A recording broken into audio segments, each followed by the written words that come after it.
আবার বহু বিজেপি নেতা আছে আপনাকে মেরে আপনাদের চামড়া দিয়ে টুকটুকি বাজিয়ে দেবে।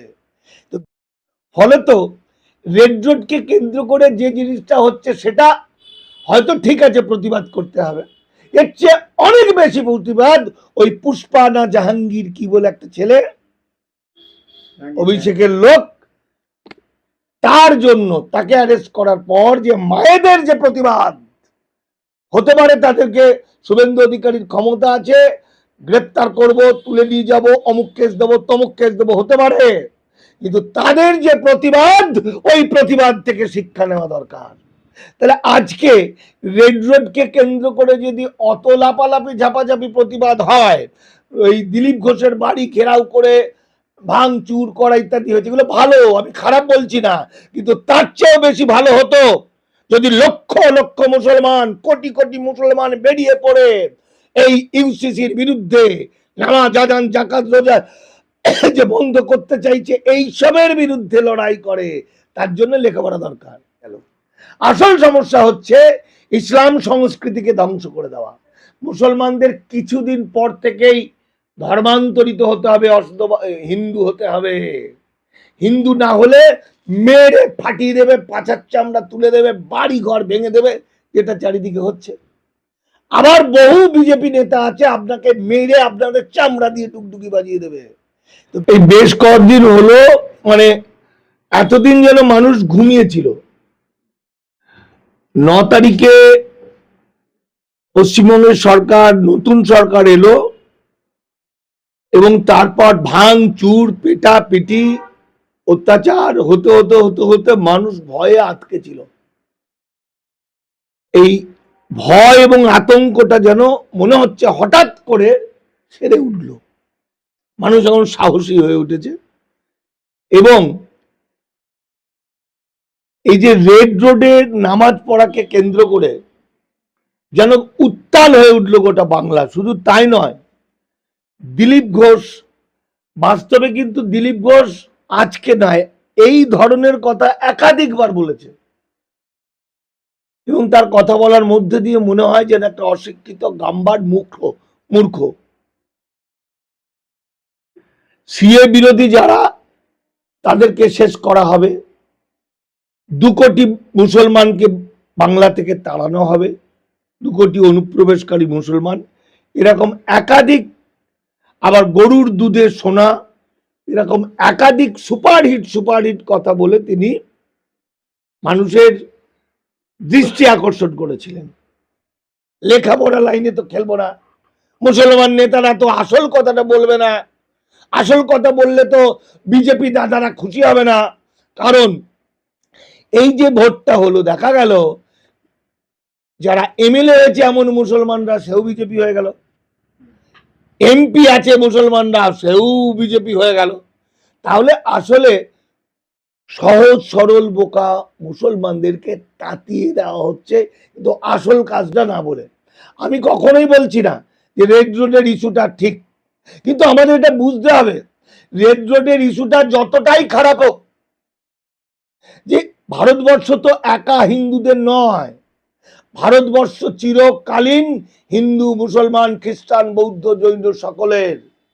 ভারত যখনই বিপদে পড়েছে তখন মুসলমানরা উজাড় করে রক্ত দিয়েছে, মুসলমানরা অর্থ দিয়েছে, প্রাণ দিয়েছে, সব সময়। এই করোনা ভাইরাসের আতঙ্কের সময়, তা বলে তুমি ভালো করেছো বলে তোমাকে ভালো করতে হবে, এটা বিশ্বাস করে না বিজেপি। তুমি করেছো কেন? আজকে মুসলমানরা, এই ভারতবর্ষ তার প্রকৃত দেশ, যেটা রবীন্দ্রনাথ ঠাকুর বারবার বলেছেন, বিবেকানন্দ বলেছেন, বিশ্বনবী হযরত মুহাম্মদ হচ্ছেন সাম্যবাদের আচার্য, যে বিশ্বনবীর আদর্শ অনুপ্রাণিত পৃথিবীর 57টা দেশ, আর সেখানে আমরা মুসলমান সহজ সরল বোকা মানুষদের কাছে আসল কথাগুলো না বলে, আসল কথা যদি বলতো, তাহলে এই যে পুষ্পা নাকি জাহাঙ্গীরকে ছাড়ানোর জন্য যে মায়েদের মনে হয় কয়েক হাজার মা পথে নেমেছে, সেরকম কয়েক লক্ষ মা পথে নামতো যদি আসল ঘটনাটা জানতো। আর এবার অন্য গল্পে আসি, আমরা ভুলে গেছি যে আসলে সময়টা পাল্টে গেছে। আমরা মনে করছি আমরা বুঝি সেই তৃণমূলের যুগে আছি। আমাদের খালি তৃণমূল যুগ মানে খালি অভিমানের যুগ। আহা, মুসলমানদের জন্য কিছু করলো না, হিন্দুদের জন্য মন্দির করলো কেন? আহা, দিল্লিতে আন্দোলন করতে বললো কেন? কত খারাপ, কত খারাপ। আহা, 10,000 মাদ্রাসা করতে বলেছিল, বলে করবো বলে এসেছিল, তারপরে তো করলো না। আহা, সেটা ছিল অভিমানের যুগ। মতুয়ারা কি বলেছিল? কেন মমতা ব্যানার্জি হরি গুরুচাঁদ কি রঘুচাঁদ গরুচাঁদ বলেছে? আরে রঘুচাঁদ শুয়োর চাঁদ বলবে তো তোর কি? তুই বাঁচবি কিনা দেখ। মমতা ব্যানার্জি কি কথা বলেছে না বলেছে তোর দেখার দরকার, তুই নিজেরটা দেখবি। তার স্লিপ অফ টাং হতে পারে। বিশ্বনবী হযরত মুহাম্মদ যেমন আকাশের সমান, সেরকম হরিচাঁদ গুরুচাঁদ হচ্ছে না একদম মহামানব। মহামানবের কিচ্ছু যায় আসে না কে মুখ ফুটে কি বললো, তাই তো? আলটিমেট কি বললো হলো? আলটিমেট ওই মতুয়ারা অভিমান করে থাকলো, থাকার পর আজকে সব শেষ। এসসি ইস্যুতে যত মতুয়া ছিল 99% শেষ। 1950 সালের আগের থেকে যারা ভারতে না বাস করছিল, যারা এসসি সার্টিফিকেট করেছে, তারা সব নীলিমায় নীল হয়ে যাচ্ছে। তাদের এসআইআর এর নাম উঠেছে কার দৌলতে? মমতা ব্যানার্জির দৌলতে উঠেছিল। মমতা ব্যানার্জি তাদেরকে ফলস কায়দা করে অর্ডিনেন্স নিয়েছে 2015-তে এসসি সার্টিফিকেট দেওয়ার চেষ্টা করেছিল, দিয়েছিল। তো সেরকম ভাই বলবো মুসলমান ভাইদের, যুগ পাল্টে গেছে। এটা কিন্তু আর ধর্মনিরপেক্ষ গণতান্ত্রিক দেশ নয়। এখানে শুভেন্দু অধিকারী মুখ্যমন্ত্রী বারবার বলেছেন ভোটের আগে এবং ভোটের পরে, ধর্মনিরপেক্ষতা আবার কি জিনিস? গণতন্ত্র ফেক কথা, সেকুলারিজমকে ফেলে দাও, ছুড়ে দাও। আসলে এটাও শুভেন্দু নিজের কথা বলেনি, এটাও কিন্তু we or our nationhood ডিভাইনে লেখা আছে, গুরুজি গোলওয়ালকারের আদর্শ।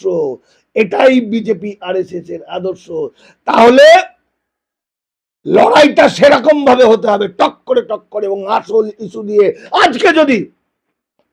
আজকে যদি নরেন্দ্র মোদী 7 দিন ধরে ধ্যান না করে যদি বলতো মুসলমানরা যে এখানে নামাজ পড়তে দেবো না, আমরা হাঁকবো, আমাদের বিজেপির নেতারা হাঁকবে 13 দিন ধরে, নরেন্দ্র মোদী এসে এখানে 3 মাস ধরে যোগ ব্যায়াম করবে, হু হা করবে, কার বাবার কি?